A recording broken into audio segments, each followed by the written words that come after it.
What's up, people? Back with another reaction, back with some more Kate Bush as we continue going through her 1978 debut album, The Kick Inside.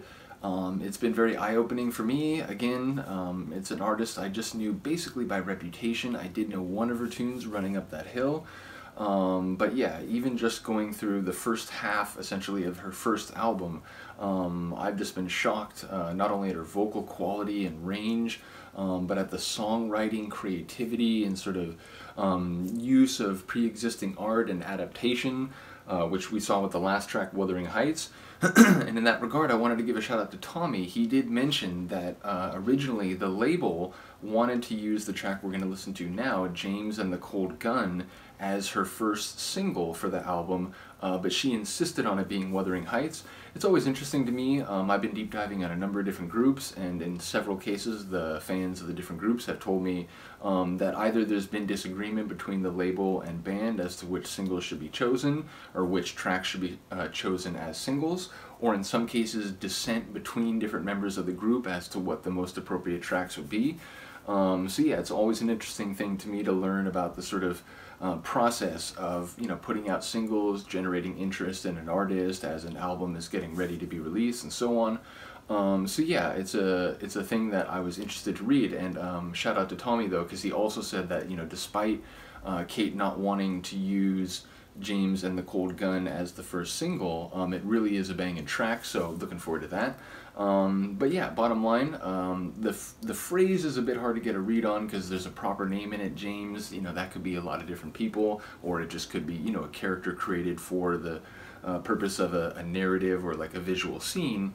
But it is fair to say the phrase Cold Gun, it speaks to a gun that hasn't been fired. It speaks to a lack of use of that weapon. So as of yet, there is no harm, damage, or death caused by the weapon in question.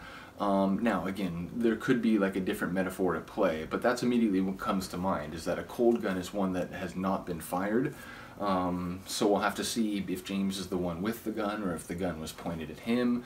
It feels like it can go a number of different ways. Hard to get a read on a phrase like that without, you know, further context. So let's get straight to it. This is Kate Bush, James and the Cold Gun, from her 1978 album, The Kick Inside.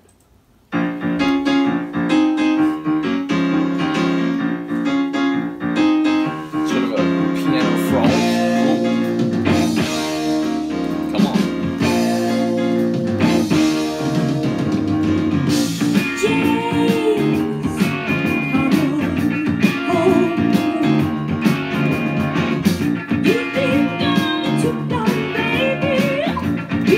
I love that little squeak.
just that little touch of adding that last little instrumental ride out. I mean, it's like, it's already a brilliant track, but that just little attention to detail, I think it speaks to the quality of composition, because that really like took it to even another level for me.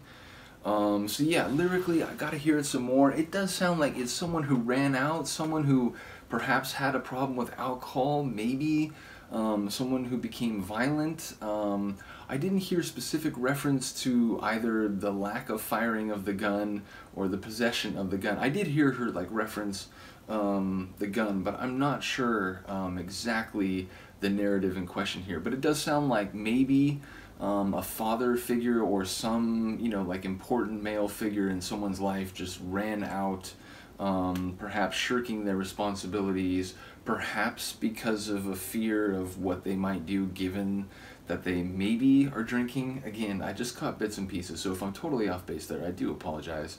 As I mentioned before, I do like re-listen to these tracks immersively, and I try to pick up more of the lyrics on successive listens. But yeah, let me know if I'm totally off base there, or if there is some of that involved. But sonically, it's amazing. Like those vocal flourishes that she would do, I think like after the chorus, those were just fantastic, and just really like charismatic and all her own, but also like super fun and like accessible. So yeah, just a really cool touch there. There were several moments where I was feeling kind of the jam and the guitar, or sort of the transitional moments with the drums. So yeah, just a great sound, great vocals. Gotta listen to the lyrics some more. Do let me know if you have an angle on that, and I will see you next time. Peace.